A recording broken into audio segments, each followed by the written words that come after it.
네, 안녕하세요. 최준영입니다. 연말이 깊어지고 있습니다. 며칠 남지 않은 연말 어떻게 잘들 정리를 하고 계신지 궁금합니다. 사실 연말에 보면 여러 가지로 이런저런 생각이 드실 텐데 그때 제일 좋은 방법은 1년을 한번 회고해 보면서 일기를 써본다. 이런 것도 좋고 아니면 뭔가 책을 평소에 보지 않던 분야의 책을 한 권씩 보면서 돌아보는 이제 그러한 경우도 좋습니다.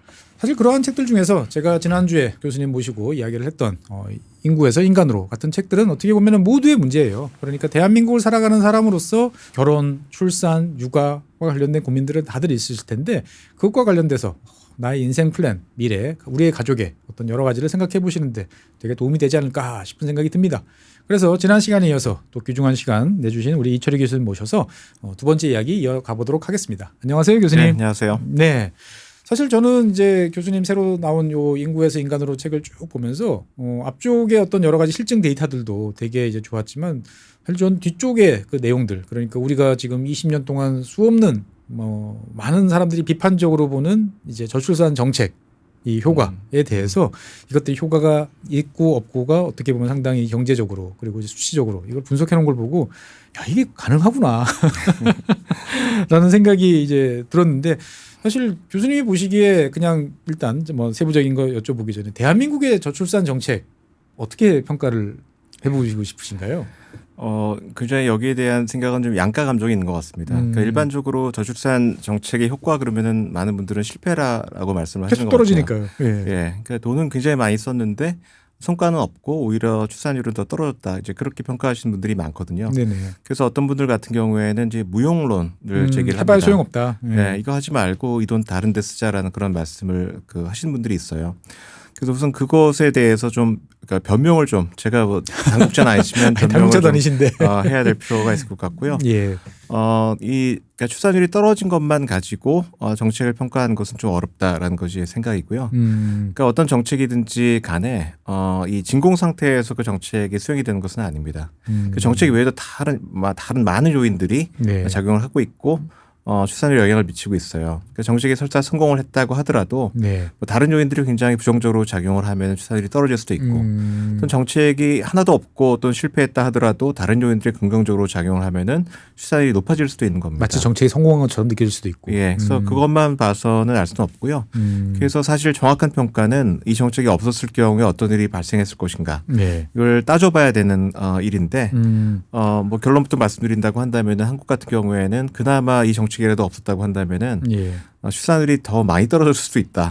지금보다 더 나빠질 수 있다라는 그런 점을 브레이크를 거는 정도 역할은 어느 정도 했다. 예, 그러니까 많은 분들이 어떻게 지금보다 더 나빠질 수 있겠는가라는 것을 상상을 못 하시는 것 같아요. 그러니까 지금도 0.7만 해도 정말 공포스러운데 교수님이 생각하시기에는 정책이 없었다 그러면 0.5 이런 그런 가능성을 이제 배제할 수 없는 것이고요. 그래서 하나하나 그 개별 정책 효과를 뜯어보면은 그러니까 개별 정책 효과를 뜯어볼 때 중요한 거는 이제 다른 요인들을 최대한 통제를 하고 배제를 하고 순전히 정책 효과만 이제 보는 그런 방식으로 연구를 해야 되는데 그걸 보게 되면은 아주 크진 않지만 그래도 어느 정도 유의하는 그런 효과들이 있습니다. 그러니까 일반인들의 이야기로 다시 정리를 해보면 교수님이 판단하시기에는 일단은 효과는 일정 부분 있었지만 만족스러울 만큼 그게 크지는 않았다. 그렇습니다. 이 정도로 정리를 해볼 수 있을 것 같은데 그러면 이제 나오는 질문이 이제 그거죠. 지금 저출산 예산이 정말 저출산 예산이냐 기타 등등 이야기가 있습니다만 돈을 더 집행을 했으면 더 좋은 성과가 나왔을까? 아니면 똑같은 돈을 쓰더라도 더 잘 썼어야 되는데 그러지 못해서 지금 이런 거 아닌가? 이런 사실 궁금증을 또 가질 것 같아요.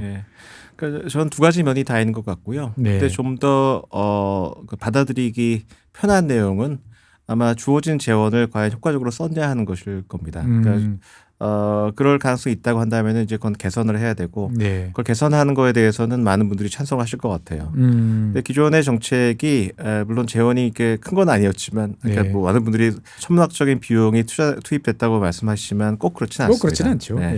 근데 어쨌든 그것도 아주 효율적으로 사용됐다고 보기는 어렵고요.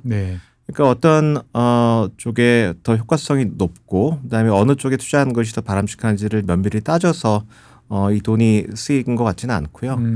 그다음에 더 이제 문제가 되는 거는 그 일관성이 계속해서 좀 결여되는 그런 면이 있었습니다. 지속적으로 어떤 목표를 가지고 꾸준하게 갔어야 되는데 자꾸 왔다 갔다 했다.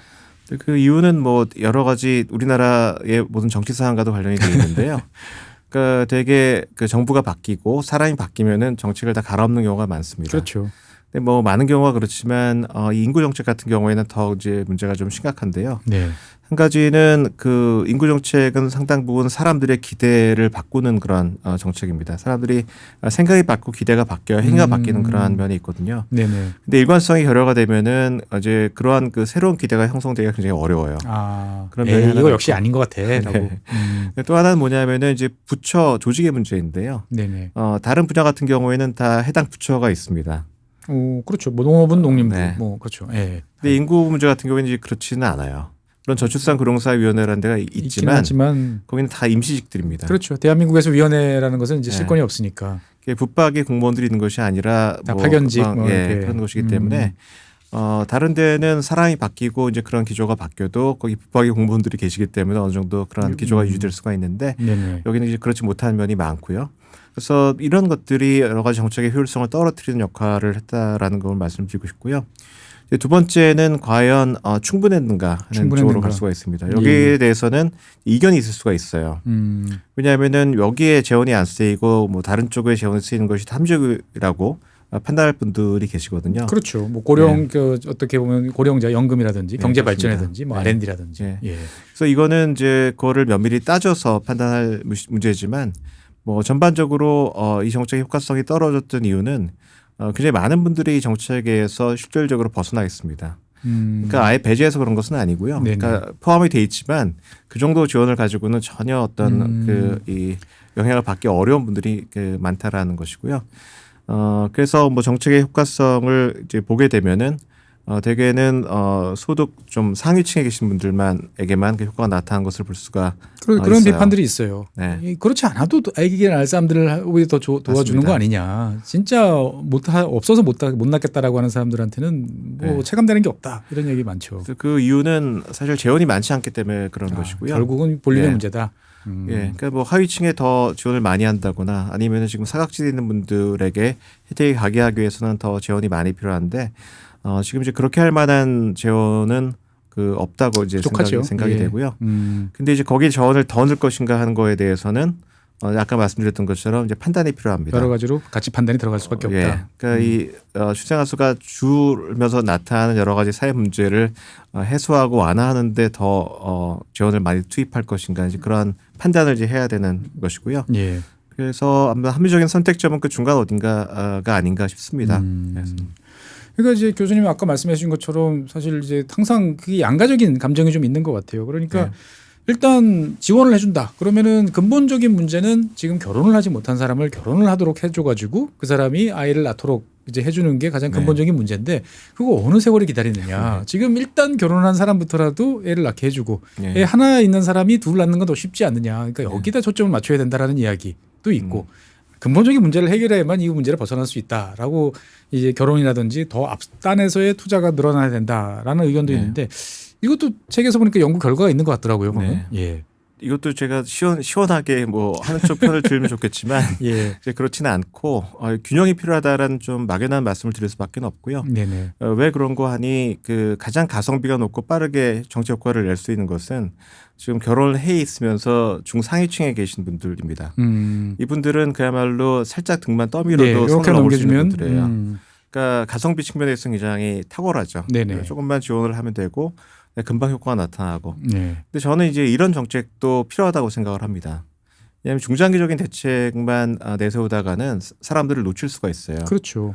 왜냐하면 지금 젊은 분들이 뭐 10년, 20년 후까지 계속 젊고 뭐 결혼하고 아이를 낳을 수 있는 여건이 있는 것은 아니고요. 맞습니다. 그래서 이제 그렇게 따진다고 한다면은 지금 당장 할 수 있고 지금 효과가 나올 수 있는 이제 그런 정책에 투자를 하는 것이 그게 나쁜 일은 아닌 것 같아요. 일은 아니다. 근데 다른 한편으로 본다고 한다면은 그렇게만 해서는 한국의 이런 이 저출산 문제를 근본적으로 해결할 수 있을 것인가 그건 좀 어려운 것 같고요. 왜냐하면은 굉장히 많은 분들, 그러니까 적어도 한 3분의 2 정도의 계층이 제가 보건대는 실질적으로 지금의 저출산 대응 정책으로부터는 이제 소외돼 있는 분들인 것 같다는 생각이 들고요. 이제 그다음에 결혼하지 않은 분들 같은 경우에도 여기서 좀 이제 소외가 돼 있는 사람들입니다. 지금 이 결혼하신 분들의 비중이 낮아지고 있기 때문에 네. 결혼하신 분들만을 대상으로 정책을 하게 되면은 그 정책 효과가 굉장히 떨어질 수밖에 분모가 없어요. 점점 줄어들고 있기 때문에 그렇습니다. 그래서 굉장히 어렵기는 합니다만 돈도 많이 들고 어렵긴 합니다만 예. 좀 더 이제 결혼하지 않은 분들이 결혼할 수 있는 여건을 만들고 그다음에 소득 분위로 봐서 좀 중하위층에 있는 분들도 체감하고 진짜 뭐 실질적으로 혜택을 받을 수 있는 그러한 정책을 하지 않으면은 예. 뭐 중장기적으로 약간의 개선은 있을지 모르겠지만 뭐 우리가 그 정말 눈으로 볼 수 있고 체감할 수 있는 이제 그러한 반전이 일어나기는 상당히 힘든 것이 아닌가 생각을 합니다. 그러니까 결국 두 가지 지금 당장 효과를 볼 수 있는 속효성, 그다음에 장기적 지속성 이 문제를 다 같이 보면서 가야 된다. 네. 사실 이제 이런 이야기 나오면 항상 교수님들도 수많은 질문을 받으셨겠습니다만 네. 이제 야 그런 거 지원금 지원 정책 다 하지 말고 다 돈으로 환산해. 1년에 태어나는 30만 명이잖아. 1억 줘도 30조야. 그 정도 대한민국 못 써? 라고 이야기를 이제 하는 거죠. 그러니까 대표적으로 이제 출생지원금 애 낳으면 그냥 1억씩 줄게. 이게 제일 명확하잖아. 네. 라고 이야기를 하고 실제로 이제 많은 지자체들 같은 경우는 국가 플러스 지자체 이렇게 얹어가지고 뭐 수백 또 많은 경우에 수천만 원까지도 지급되는 경우들이 있더라고요. 물론 이제 일회성은 아니고 이거를 뭐 4년 5년씩 이렇게 나눠서 이제 지급을 하는데 이게 정말 효과가 있나요?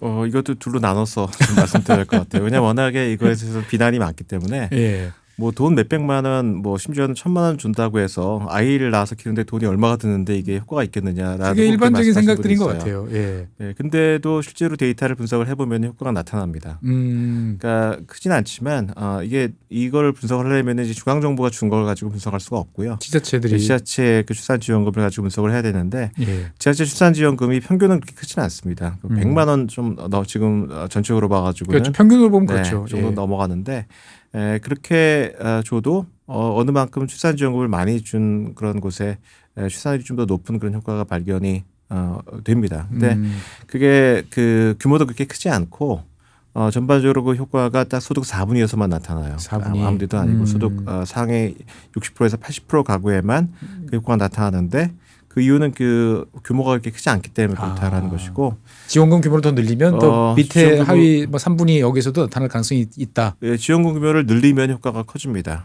이제 그걸 보여주는 사례가 좀 있는데요. 네네. 이제 제가 분석한 사례는 강원도의 육아기본수당이라는 사례입니다. 육아기본수당. 예, 이제 2019년에 매월 30만 원씩 4년을 주는 제도로 시작을 했고요. 오, 그러면 합계가 1,000만 원이 훌쩍 넘는데요? 1,440만 원입니다. 예. 그다음에 50만 원을 올렸고 50만 원까지 이제 지금 올렸는데 그것을 보면은 강원도만 뭐 다른 여러 가지 그 비슷한 그 지자체에 비해서 출산율이 올라갔고요. 그 효과를 보면 유별 출산율이 한 15% 정도 올라갈 효과가 발견이 되기 때문에 올라갑니다. 근데 이제 그렇게 하면은 그러면 아까 말씀드린 것처럼 돈만 많이 주면 될 것이 아니냐 하는 그런 질문이 나오겠죠. 예. 근데 이제 꼭 그렇지는 않습니다. 왜 그런 거 하니? 제가 이게 또 분석을 해보면은 출산지원금을 늘리면은 그러니까 이 소위 말하는 총 효과는 높아지는데 한계 효과가 떨어지는 효과가 나타납니다. 예. 되게 그게 정확하게 어느 시점부터 그 한계 효과라고 하면 이제 100만 원 어떤 지에서 100만 원을 더 줬을 때 그 100만 원을 더 준 효과가 얼마나 나타나는지를 보여주는 것인데 그것은 제가 본 데는 1,000만 원에서 2,000만 원을 넘기면서부터 한계 효과가 낮아져요. 그러니까 뭐냐면 할 수 있는 그런 정책의 옵션은 꼭 그 소득점뿐만이 아니라 다양하게 많습니다. 있는데 뭐 지역에 뭐 좋은 학교를 만들 수도 있고 교육 시설을 개선할 수도 있고 여러 그런 효과가 있기 때문에 가장 바람직한 정책이라고 하는 거는 이제 경제학교로 따졌을 때 모든 그런 정책에 있어서의 한계 효과가 같아지는 점까지 자원을 배분하는 것이 합리적이에요. 근데 물론 모든 정책에 있어서의 그런 한계 효과가 얼마인지를 우리가 정확히는 알 수는 없습니다. 근데 한 가지 확실한 거는 그 소득, 그러니까 현금을 계속 지원하게 되면은 그것이 한계 효과가 어느 시점에서는 떨어지기 때문에 그걸 무한히 그걸 한 것보다는 어느 시점에 가서는 다른 여러 가지 정책하고의 결합을 하는 것이 훨씬 더 합리적일 가능성이 있다라고 생각을 합니다. 그러니까 결국은 이제 이 많은 연구가 있어야만 사실은 효과적인 정책을 수립하는데 큰 도움이 되겠군요. 보면은. 근데 이제 저는 이제 인구 통계를 가끔 이제 들여다 보는데 작년 올해 특히 이제 최근에 이름이 바뀌었죠. 이제 국가 데이터처라고 이제 바뀐 통계를 인구 통계를 보다 보면 연속적으로 결혼 숫자도 좀 늘어나고 그다음에 출생아 숫자도 늘어나면서 막 0.6 뭐 이렇게 내려갈 것 같았는데 차관 더 떨어지진 않고 조금씩 늘어나는 모습이 있는 것 같아요. 그래서 2년 연속으로 이런 현상이 나타나면서 일각에서는 야 이제 바닥 아닌가? 이제 바닥 찍고 이제 올라갈 일만 남은 건가?라는 이야기가 나오는데 교수님이 보시기에는 이런 낙관적인 전망에 대해서는 어떻게 평가를 하시나요? 그러니까 미래 어떻게 될지를 아는 것은 되게 어렵고요. 제가 뭐 점을 칠 수는 없기 때문에 그건 알 수는 없습니다. 네. 이제 제가 할 수 있는 것은 그런 최근에 가용한 데이터를 가지고 이제 왜 이런 일이 발생한지를 파악을 하고 그걸 봤을 때 앞으로 어떤 일이 벌어질까를 이제 추정을 하는 그런 그렇죠. 일을 할 수가 있는데요. 제가 한 일은 이제 지난 9월에 이제 개인별 그 출생 데이터가 나왔습니다. 개인별 마이크로 데이터가 네네. 9월에 나와서 그걸 이제 분석을 했어요. 그래서 어떤 요인 때문에 2024년에 출생아 수가 늘었나 하는 걸 이제 분석을 했거든요. 네네. 근데 제가 내린 결론은 상당히 많은 부분이 비교적 단기적으로 좀 지나갈 수 있는 그런 인구적인 요인에 의해서 나타난 것 같다. 물론 여기 뭐 정책 효과라든가 그런 게 뭐 없다고 지금 배제할 수는 없겠습니다만, 네네. 뭐 그렇습니다. 그래서 그 내용을 좀 말씀드리면 이렇습니다. 그러니까 제가 이 분석한 결과를 보면은 우선 제일 중요한 요인이 유배 출산율이 높아졌어요. 유배우 출산율이 높아졌다. 그러니까 첫째, 둘째는 높아졌는데 네. 왜 높아졌느냐? 그걸 보면은 2021년에 결혼이 수가 많아진 것이 주된 요인이었습니다. 그러니까 차례차례 설명하면 이런데요. 그러니까 그 2021년 이전에 이제 팬데믹 기간에 많은 분들이 결혼을 미뤘죠. 미뤘죠. 네. 근데 팬데믹 기간만 그런 것이 아니라 그 이전 몇 년 동안도 계속 결혼이 많이 줄었습니다. 그 가운데는 결혼할 의사가 있음에도 불구하고 아무튼 여러 가지 여건 때문에 결혼을 미뤘던 분들이 있었을 것 같고요. 네. 이제 그런 분들이 2021년부터 이제 결혼을 하기 시작한 거예요. 그래서 결혼 건수가 이제 늘어났는데, 네. 근데 이게 꼭 결혼하는 경향이 강화됐냐 하면 그렇지는 않습니다. 그렇지는 않다. 그렇게 되면은 이제 무배우자들의 혼인율이 높아져야 되는데 네. 그렇지는 않아요. 아직 혼인율은 낮은데. 그러니까 결혼할 수 있는 무배우자들이 이제 쌓여서 네. 결혼율이 안 올라가도 결혼 건수가 늘어나는 그런 효과가 2023년까지 나타났고요. 네네. 2024년이 돼서야 비로소 이제 무배 혼인율이 좀 높아졌습니다. 이제 그런 결과가 나타나고 그게 이제 어떤 결과를 가져왔느냐? 뭐 지금은 한 25세에서 39세에 있는 그런 결혼한 여성분들 가운데 최근에 이제 결혼한 분들의 비중이 높아졌어요. 근데 되게 이제 우리가 알고 있는 상식은 신혼 여성의 출산율이 높습니다. 그렇죠. 결혼 지 얼마 안 되신 분들이 높고요. 이제 그런 이제 구성 효과 때문에 유배 출산율이 지금 높아지고 있고요. 네. 또 하나는 이제 둘째 아이는 왜 늘어났는가? 그걸 보면은 자녀를 하나라도 갖는 여성이 굉장히 많이 줄었어요. 굉장히 선택적으로 이제 첫 아이를 갖는 거죠. 네네. 근데 누가 첫 아이를 갖느냐를 보면은 대개는 여건이 좋고 아이를 선호하는 분들이 예. 더 늘었고요. 그렇기 때문에 둘째도 쉽게. 네, 둘째도 좀 더 쉽게 낳고 이제 그것을 식무별 데이터를 가지고 분석을 해보면 그런 결과가 나와요. 그러니까 직전에 2년짜리 지금 이 결과를 가지고 긍정적으로 판단하기에는 여러 상황이 근본적으로 바뀐 거는 별로 없다. 이렇게 볼 수 있는 거죠, 보면. 예, 그러니까 뭐 어떻게 될지는 모르지만. 예. 적어도 내년까지는 출생아 수가 늘 것이 거의 확실한 것 내년까지는 같습니다. 2026년까지는 늘 것 같고. 네, 올해 이제 결혼이 여전히 늘고 있거든요. 있으니까. 근데 문제는 결혼할 만한 분들이 결혼을 하시고 나면은 결혼 건수가 다시 줄고요. 그게 이제 언제 확인을 한 거냐면은 2005년부터 2010년 사이에도 그런 결과가 나타나요. 그러니까 확 줄고 나니까 미루어서 결혼하신 분들이 늘어나는데 그래서 그 마진이 소진이 되고 나면은 다시 결혼이 줄어듭니다. 그게 뭐 꼭 나타난다는 보장은 없지만 그럴 가능성이 있고 그럴 가능성이 매우 높다. 또 하나 인구 요인은 30대 여성의 그 수가 늘었어요. 이렇게 인구학적으로 봤을 때. 예. 근데 30대 여성이 주로 출산율이 높은 그러한 나이대이기 때문에 그것이 좀 기여를 했는데 몇 년 있으면 30대 여성이 다시 또 간기를 또 지나가 버리죠. 또 지나가고요. 그러니까 아무튼 이게 지금 이런 인구 요인이 굉장히 장기적으로 지속되는 것은 아니다라는 것이고 이제 그것보다 더 이제 좀 근본적인 거는 앞서 말씀드린 그런 아이를 낳기 어려운 근본적인 그런 요인들이 최근에 뭐 개선된 것이 있나를 가만히 뜯어보면은 별로 그런 것은 보이지 맞아요. 않습니다. 뭐 그렇게 특별하게 뭐 개선된 건 또 없고. 그래서 그렇게 봤을 때 뭐 아주 낙관적으로 보기는 좀 어려운 것이 아닌가 좀 개인적으로 그렇게 생각합니다. 일단은 좀 잘 지켜봐야 되겠다 정도 수준일 것 같고.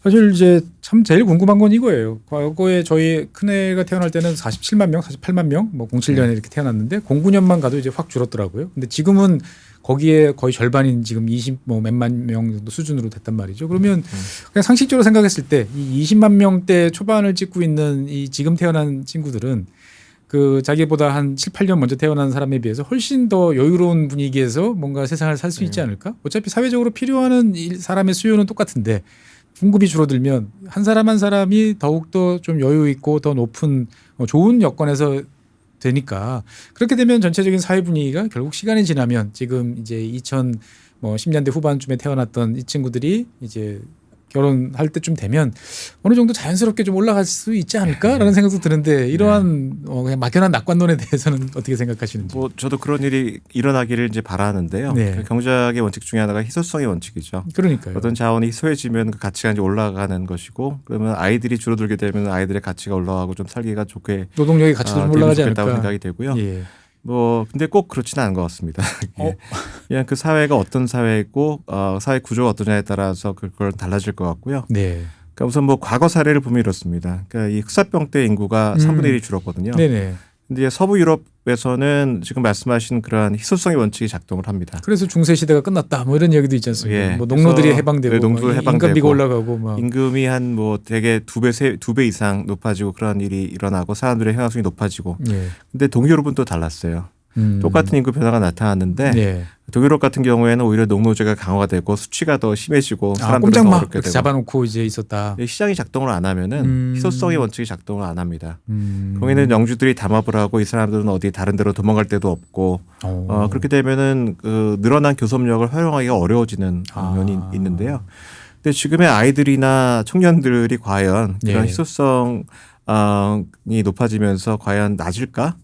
여러 가지 오히려 의심이 교섭력만 있습니다. 낮아지는 거 아닌가? 뭐 이런. 이렇게 뭐 그 교섭력도 그렇고, 그러니까 우선 그 얼마 전, 꽤 전인데 한 10년 전쯤 전에 아이들 수가 줄면 이제 교육 경쟁이 줄어들고 대학 가기도 쉽고 뭐 사교육비 줄을 거란 전망이 있었는데 전혀 그것이 나타나지 현실하고는 않고 있습니다. 전혀 다르더라고요. 네. 예, 그것은 결국은 그런 희소성의 원칙이 작동을 안 하고 있다라는 그런 걸로 그 읽히고요.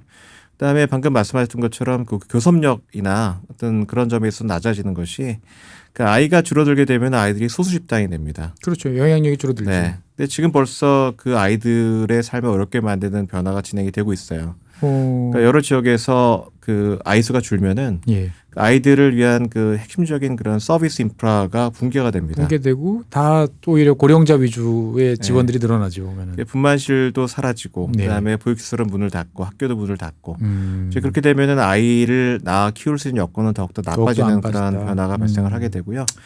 그다음에 청년들도 수는 줄지만 예. 뭐 지금처럼 뭐 예를 들어서 노동시장이 굉장히 경직적이어 가지고 희소해지지만 여전히 뭐 비정규직에 머물 수밖에 없고 그다음에 그 청년들이 사라지는 것을 뭐 예를 들어 AI가 채운다거나 뭐 사람이 부족해지고 인건비가 올라가니까 외국인을 더 도입한다거나 이제 이러한 경향이 진행이 된다고 한다면은 청년들은 희소해져도 뭐 그들의 가치가 올라가서 여건이 낮을 것인가에 대한 좀 우려가 있는 것이죠. 그러니까 어떻게든 희소한 거는 분명히 가치는 높아지지만 네. 그 가치를 사회적으로 인정하고 그것이 반영이 될 수 있도록 제도나 체계를 운영을 해야만 그게 좋아지는데 과연 그럴까에 대해서는 의구심이 많으시군요. 보면은.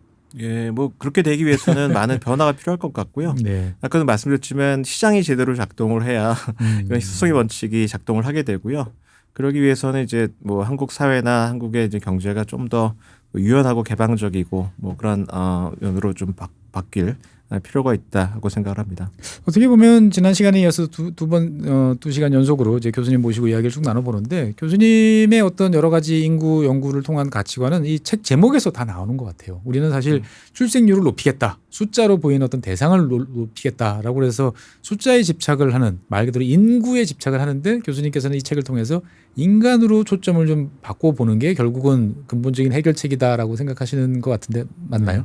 뭐 그렇다고 볼 수 있겠고요. 예. 그러니까 제가 좀 약간 바람직하지 않다고 생각을 하는 거는 아이가 태어난 다음에 그 아이들이 아무튼 충분히 자기의 역량을 활용할 수 있는 그런 좋은 인재로 이제 키워낼 수 있어야만 좋은 세상에 살 수 있도록 해줘야 되는데 이제 그런 주장이 가능한데 별로 그렇지 않고 아이들이 결국 낭비가 되고 자기 역량을 잘 발휘를 못하고 그다음에 더 나아가서는 실질적으로 이 우리나라를 떠나는 그런 젊은이들도 많이 있고요. 그렇죠. 이제 그런 상황을 만들어 놓고 더 아이를 낳으라고 하는 거는 좀 이율배반적인 것 같고요.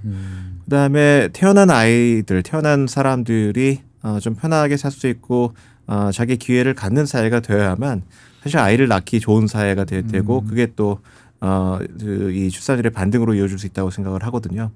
그래서 좀 발상의 전환을 해야 되지 않을까 하는 그런 생각을 좀 합니다. 물론 이제 육아 친화적인 정책을 뭐 추진한다고 해서 무조건 좋아지는 건 아니지만 일단 해볼 수 있는 데까지는 다 네. 해놓고 난 다음에 그 다음에 또 무엇이 부족한지를 봐야지 지금 네. 결과가 안 좋으니까 할 필요 없다. 이거는 오히려 더 상황을 악화시킨다 정도로 정리를 해볼 수 있을 것 같습니다. 예, 지난 시간에 이어서 2시간 연속으로 교수님 모시고 이런저런 이야기를 나왔는데 기성세대로서 참 여러 가지 생각이 많이 듭니다. 어떻게 보면 우리가 뭘 잘못했나라는 생각도 들고 그다음에 우리 자식들은 어떤 세상에 살까 걱정도 되기도 하고 요만한 단초라도 좀 찾아보고 싶다는 생각도 많이 드는 이제 그런 상황인데 어쨌든 제일 중요한 거는 저는 이 책을 보면서 그런 생각을 느꼈습니다. 멀수록 돌아가고 그다음에 근본적인 문제를 알기 위해서는 그만큼 그 자체에 대한 연구와 관심 이런 것들을 통해서 합리적인 결론을 도출해야겠다라는 생각이 많이 들었습니다. 법신화 중에도 자관 2번에 걸쳐서 시간 내주셔서 정말 감사합니다. 교수님께서는 어떻든 앞으로도 인구 연구는 계속 진행하실 계획이신 거죠? 예. 알겠습니다. 저출산이 끝날 때까지 우리 교수님께서 어떻게 보면 교수님의 연구 분야가 빨리 바뀔 수 있는 사회가 많아야 될 것 같다는 생각도 듭니다. 네. 오늘은 지난 시간에 이어서 인구에서 인간으로 이 책을 중심으로 해서 이철희 교수님 모시고 인구 정책과 관련되어 있는 여러 가지 이야기를 나눠봤습니다. 어쨌든 뭐 정답은 없겠습니다만 해볼 수 있는 것을 해보되 효과성 그리고 효율성을 추구하면서 무엇보다도 지금 있는 아이들이 태어날 수 있는 아이들이 태어나고 행복하게 사는 세상을 만드는 게 가장 효과적인 정책이다라는 생각이 많이 들었습니다. 여러분들 생각도 댓글로 남겨주시면 저도 한번 읽어보고 다시 한번 공부해보는 그런 기회를 갖도록 하겠습니다. 네, 2번 연속으로 교수님 모시고 이야기를 나눠봤고요. 어쨌든 연말 잘 마무리하시길 빌겠습니다. 저도 올해 한번 잘 마무리하고 내년에 새로운 모습으로 찾아뵙도록 하겠습니다. 네, 나와주신 교수님 감사하고요. 시청해주신 여러분 대단히 고맙습니다. 예, 감사합니다.